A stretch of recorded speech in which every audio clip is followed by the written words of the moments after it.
Hi, everyone. Now that we've social distanced, I'll take my mask off.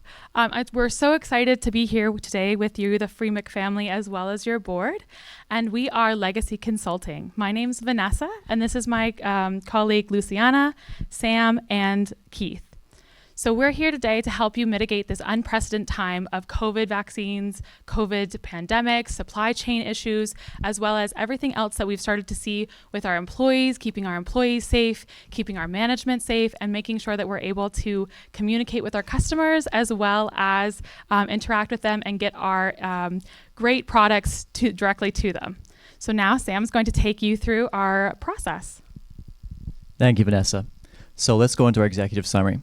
So our focus within this case was really to ensure that you, the family, have a clear direction through the COVID uncertainty now facing you. And our key focuses within this area were the family legacy and keeping ownership of the business within the family, our supply chain issues, which are projected to be incoming because of this global pandemic. And of course, finally, we want to focus on the financial constraints faced by the business and the potential cash flow shortages we are going to be coming upon us in the coming years. And so from that, our strategy was to issue shares within the family to raise capital and reinvest the funds to acquire DRT and also support our Natural Together program to really reinforce those supply chains. And our outcomes from that are going to be protecting the family business, keeping it within the family, optimizing our supply chain and supporting them because our focus, of course, is people. And finally, we're going to be increasing our resilience and diversifying as a company. Keith, let's look at our context. Thanks, Sam. So now that we know we were going to maintain that resilience, how do we move forward in the short term with COVID and maintain our long-term goals? Well, we first look at the family business and the Holy Trinity model. We understand that it comes with the family in the business itself, and then the family business. Bringing them all together, they're intertwined, and we have to consider all aspects. We see with this iceberg analysis the surface level reasons we're facing. We know that there's financial strain, the vision uncertainty, as well as the requirement for capital. And we see when we dig down into the underlying causes of these issues, we see that the financial strain is caused by supply chain from the pandemic, issues from the supply chain with the supply chain. We have vision uncertainty. How do we progress now that this unprecedented times have landed upon us? And that requirement for capital, and where the underlying issue there is the reduced cash flow from the pandemic. We look into the family business model using a PIN model, the position, interests, and needs of each section interacting here. We know that the shareholders of the business, their position is to maintain ownership of the family. We know that the position of Firmenheim is the position to growth and focus on sustainability. And we know that the position of DRT their position is to sell the company. The interest of each, respectively, is the interest in growth of business, the interest in acquiring a strategic partner, and the interest in exiting the company. Finally, the need of each the need of each is the success and longevity of the business as seen by the shareholders, the need for financial support during these tough times, as well as the need for purchase security and a fair valuation of the company. We see in the family business, the family within the business, it is made up of half of the family members, 40 members of the entire 80. They have been doing this for 125 years, and they have weathered many conflicts and issues before. They have their organizational structures and processes in place to keep them going strong. When we look into a market analysis, we see there's an increased capacity and need for disinfectant, as well as France is the second largest market in which the company operates. We also know that DRT is a leader in sustainability, which aligns with the goals of your company. As well, we know DRT an acquisition would lead to new capabilities in health, nutrition, and cosmetics. Specifically, the health would relate to the production of disinfectant during COVID. The nutrition focuses on that program where you give back and provide nutrition to malnourished areas. And the cosmetics can focus on the legacy business. We also know that an acquisition of DRT would lead to new markets, adhesives, coatings, and agriculture. And that agriculture market would be able to leverage with the rest of our plan. The core competencies of the business are that the family as sole ownership, they have clear rules, and they could work on the involvement of the rest of those family members. We see that the business has direction protocols, but there is financial stress in maintaining that direction going forward. Also, the family business, they focus on sustainability and organizational structures, but there are now some issues with that supply chain. Now, what can we possibly do to help the business move forward during these tough times? That's a great question, Keith. Thank you so much. So moving on, we really asked ourselves, what is it going to look like with this COVID pandemic? So what is our overall goal and overall situation that we need to be addressing? So the first thing that we looked at is kind of how it was mentioned already. We would like to either hibernate, we would build our windmills, we would stay the course that we're already on, try to assume that maybe COVID is going to only last a couple of months, and then cut the sails. So completely batten down the hatches, cut costs as much as possible. And we looked at these and we put them into our criteria of our 5 fundamentals, our sustainable key metrics, as well as our sources of resilience and our family impact for our legacy. And we determined that building windmills is the best option for our company and your company. We want to make sure that we're able to maintain that creativity, we're able to build on that and move forward with our company, with your company, and you're able to make sure that not only are you going to be protecting your people by building a future for them, you're going to be safeguarding that legacy for your future generations. So Sam, what does building windmills really look like? Absolutely. So within this build windmill strategy, what we really want to take advantage of is the uncertainty brought on by the wind of the pandemic. So the wind of the uncertainty is going to make our windmills we build spin and get us long-term returns, which of course is the focus of this business. We think long-term. And so that is why we're recommending continuing with the DRT acquisition. And so when it came to this acquisition, we thought long and hard, should we leverage this new position of uncertainty that DRT would undoubtedly be facing within their context, right? Maybe we approach them and say, hey, 750 million maybe should be 700 million euros now. But we found that went directly against the core values of the company.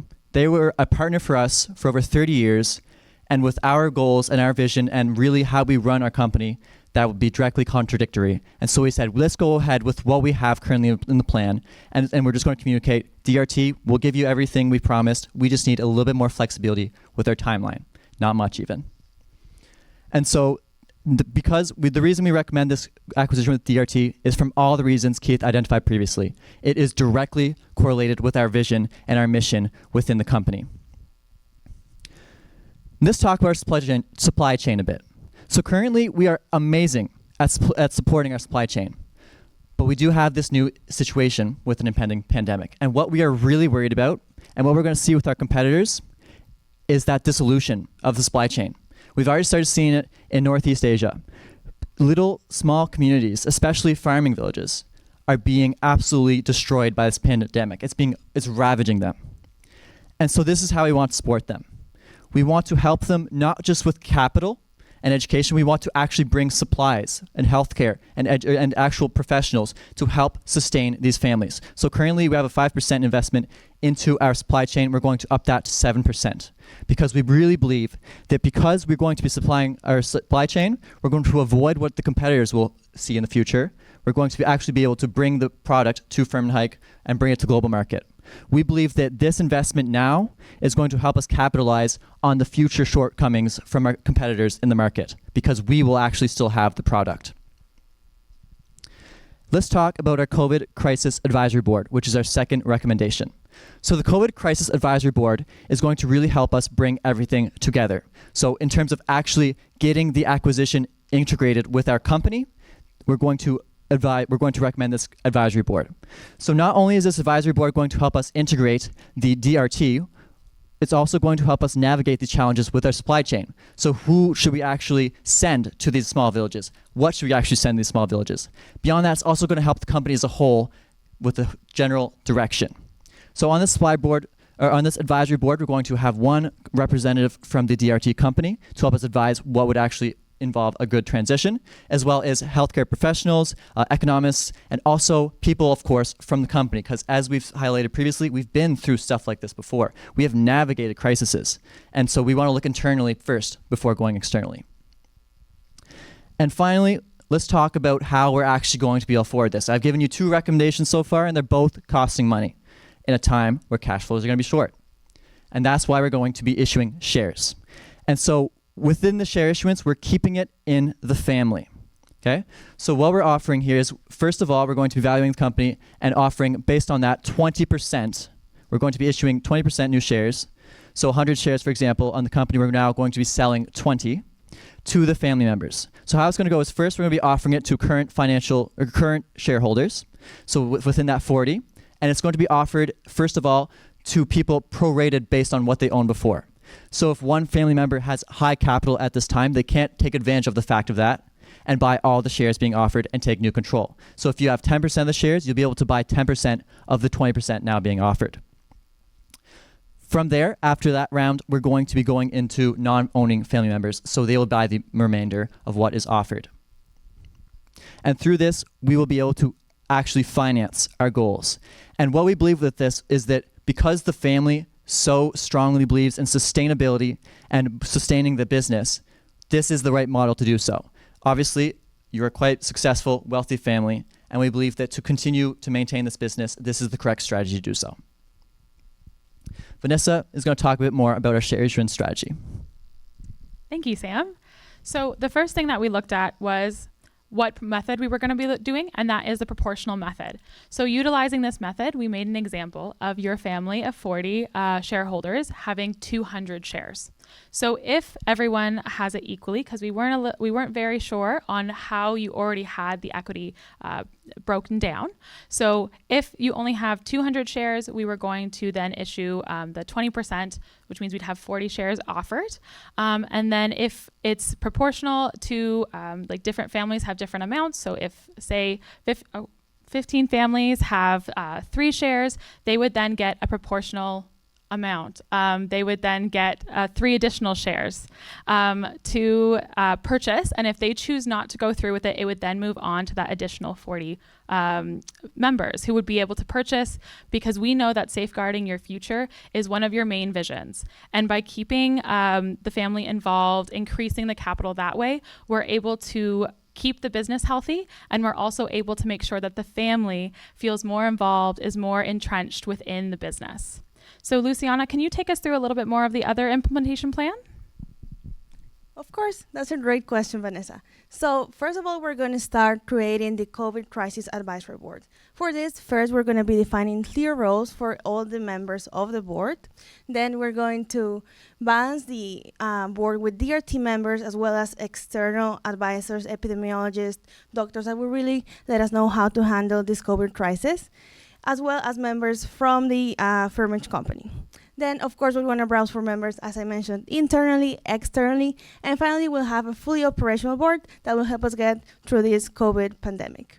Now, moving on, how is this board actually going to help us? First, we're going to have an operationalized integration of DRT into our company. We're going to be able to mitigate the impacts of the COVID pandemic, and then we're going to build on the 125 years of business and resilience of our company. Now, moving on, we'll have our risks and mitigations. The first one that we have identified is that the family might not have enough capital to afford the purchase of DRT. So for this, our mitigation is to reduce the share issuance from 20% to 10%. Now, the second risk we identified is that the COVID Crisis Advisory Board might struggle to integrate DRT considering the pandemic that we're facing. So for this, we're going to implement more DRT members into the advisory board to get better feedback and input in how to process this integration. And now the third risk that we have is that the family might not want to purchase DRT right away. So for this, we're going to communicate the financial benefits and explain that only those who support the acquisition will be investing capital and the returns on this investment in the near future.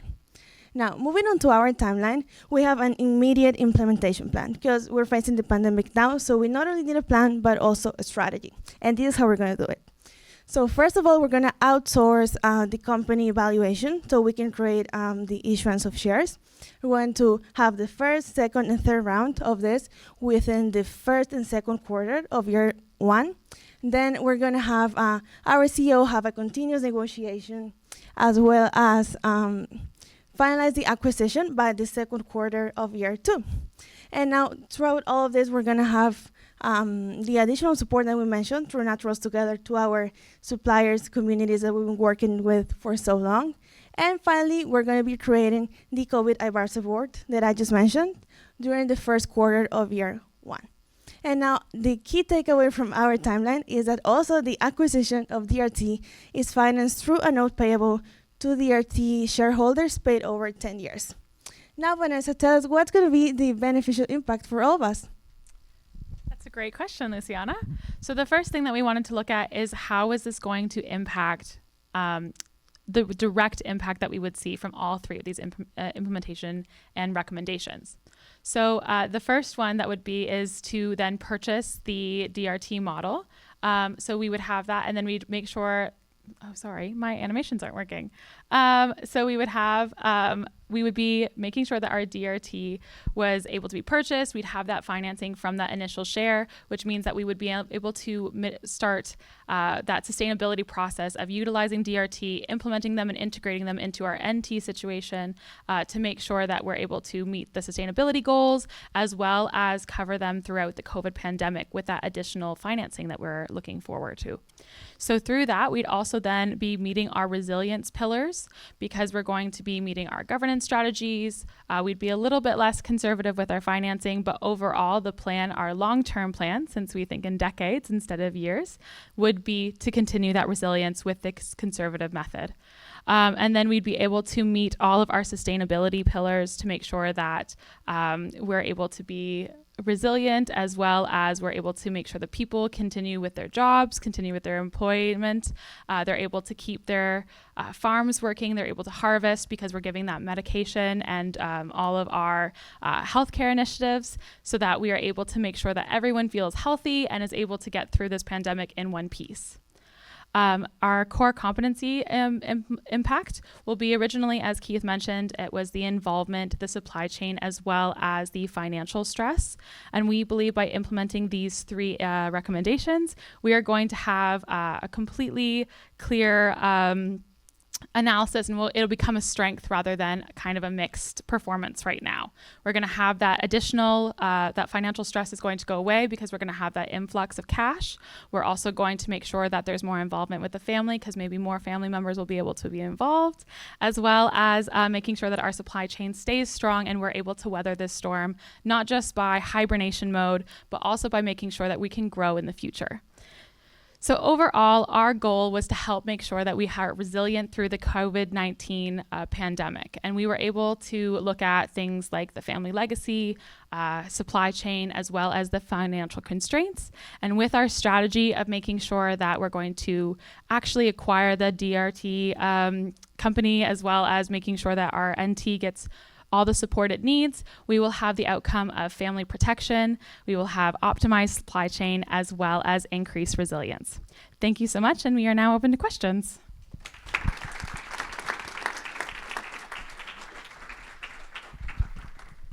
Thank you. Judges will now have 10 minutes to ask questions of the presenting team, and I invite the lead judge to begin the question and answer period. Thank you very much. You mentioned that you're going to have the board, you want us to go forward with the DRT acquisition and that you're going to have this board oversee the integration. Can you identify what do you think are going to be some 2 to 3 key issues we're going to want to focus on to make sure this is a successful integration process? Great question. So one of the pillars is the 3 L's. So the listen, learn, and oh, sorry, I forgot the other L. But we want to make sure that that is integrated within our advisory board. And so they are going to be using those 3 L's to help make sure that integration is possible. We also know that we're going to couple it with our other advisory boards and our strategic partners through the NT program, since that already has 18 strategic companies, we believe that the same integration model will be used. So the COVID Crisis Advisory Board would be mostly focusing on the COVID aspect of that. And while we can't fly to meet them potentially, we do see more of a digital platform being utilized, like Zoom or Skype, to make sure that we're able to communicate our thoughts and feelings as well as their concerns, and make sure that there's clear communication with a single advisory board member being in charge of moving forward, and even potentially having a DRT member join the advisory board after we fully acquire the company. So I thought it was interesting that you recommended we don't renegotiate with DRT when you see there's potential to get them for a better price, and then you would also like essentially us, the family, to finance the deal. Why would we do either of those things? That's a great question. And really, when it came, at the end of the day, what it came down to, and it was a tough discussion regarding whether we want to advise to actually pursue a lower price in the acquisition. But it came down to really betraying the family's values at the end of the day. We felt that if you went back to them, this partner you've had for 30 years, and said, hey, we're going to leverage this position you find yourself in and offer you less than we previously agreed on, it just went directly against the core values of the company. And so even though we had identified that potential area, or that potential strategy, we just felt we couldn't bring that to you in good faith. So beyond that, in terms of why we actually believe you should purchase some shares, is because of how deeply this family believes in sustainability efforts and how deeply it's intertwined with the company. We feel that we've given it enough of an option where it's, if you do not want to continue to support this, you will still keep your ownership to a certain degree in the family. You don't have to invest, right? We're making these shares available to the family members that believe in the mission we are undergoing, that believe in acquiring the company, and that believe in the sustainability efforts that will be accompanied with this company. So those that actually believe in that mission will be able to yield the returns that come from the future aspects of that acquisition. And so that's why we believe, really, we've made it an option, and also why we believe that it will be successful for the family.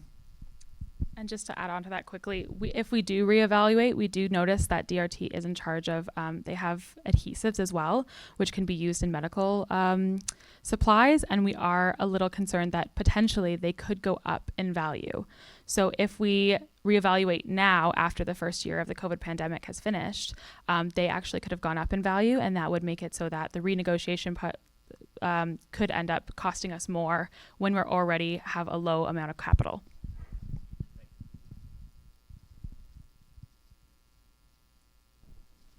So looking at your implementation plan, I see the acquisition of DRT is financed on 10 years.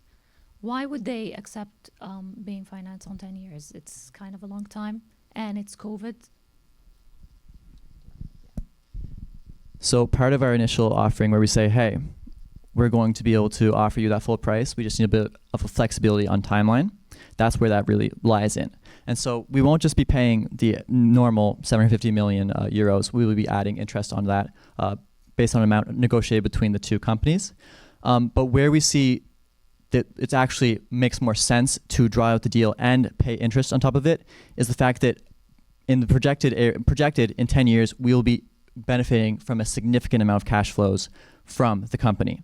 And so we believe if we can make it attractive enough to shareholders to say, when we propose it in such a way that we will offer you the full amount and a payment plan with interest while there's uncertainty in this area. So we're buying your company still, and we're going to save you that uncertainty, and we're also offering you interest. And if we communicate that very well, and we work with them to come up with a payment plan, we believe that they would be interested in doing so.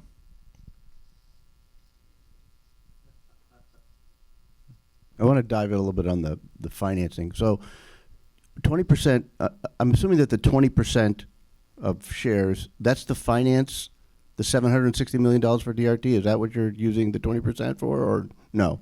No. So what we're basing 20% off of is, so say the company as of now, there's let's say 40 shares. Say each family member has 1 share. We're going to be issuing 20% new shares based on that 40. So 20% of 40 is 8 shares. And we're going to put those 8 shares up for sale to all family members, and they'll be able to buy them to have a higher ownership in the company to potentially yield more returns and dividends in the future. I think just to kind of jump onto that, you mean are we using these shares to finance the full 750 million? Yeah. No. So we are not using it to finance the whole 750 million. We are going to use the hybrid note still, but it won't be the initial cost of capital that was highlighted as needing to be raised in order to actually start with that. We were looking at debt financing or doing potentially like a loan in order to kind of raise that, but we thought it kind of would be like using your credit card to pay off a credit line. So we thought that we could raise capital with the family and with your help to start the initial raise of capital and then use that as a portion versus incurring more debt when COVID-19 is already so precarious. We weren't sure exactly if we would need debt to help us through it in general. So you'd still do the hybrid notes. Still the hybrid notes, and it would still be the 750 million. It just wouldn't be. But the hybrid notes wouldn't they, in the exposure they would go outside of somebody would buy them from outside of the family, and so you'd have ownership outside of the family with the hybrid notes? So we interpreted the notes as notes payable, as in a loan. And so we said we interpret it as just cash only, no actual ownership. And so what we meant with that is that long-term note, and that's where we took our strategy as well. Okay.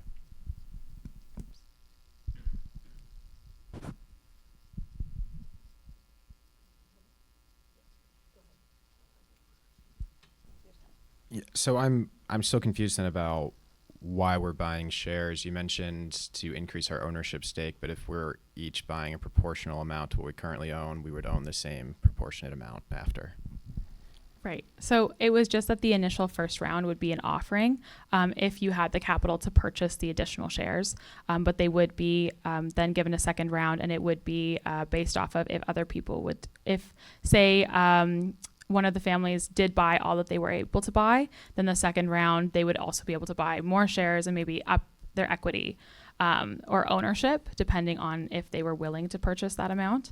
But otherwise, it was just kind of a way to raise that initial capital to help with the notes payable that we assumed was the hybrid notes. And can you explain that for me? So we're raising capital to raise debt to then finance the acquisition? So the whole goal of raising the capital is to be able to implement our strategy. So the point, even if every person proportionally increased their share in the company the same way they did, say family A had 10%, invested money and still has 10%, they're still going to benefit from that long term. Because now we can afford HRT, we can afford to sustain our supply chains, and we can afford to implement the strategy of COVID navigation. What we've identified is we need to do something to navigate the COVID crisis, and we need more money to do so. And what we've also identified is that if we navigate in a certain way, not only are we going to come through it, we're going to excel out of it ahead of our competitors. And so that's what we're saying. It's saying we need to raise cash. Even if it doesn't yield you a higher share, it will yield you more money at the end of the day if you do choose to invest. Does that answer your question? No problem. You mentioned you're going to use the same approach you've done with your other acquisitions. That's a docking approach. What are one or two things that might be different about the DRT acquisition and might lead you to use a slightly different approach to integration? That's another great question. So we did assume that we would be utilizing the docking approach, but we do realize that it would be different because DRT is so much larger. And I think Luciana can go a little bit more into, oh, no? Okay. She just about how we would actually need to navigate the change in their probably their demographic, as well as how their core competencies of doing the back end supply. So that would be a little bit different than how we already see some of our other strategies with our other companies.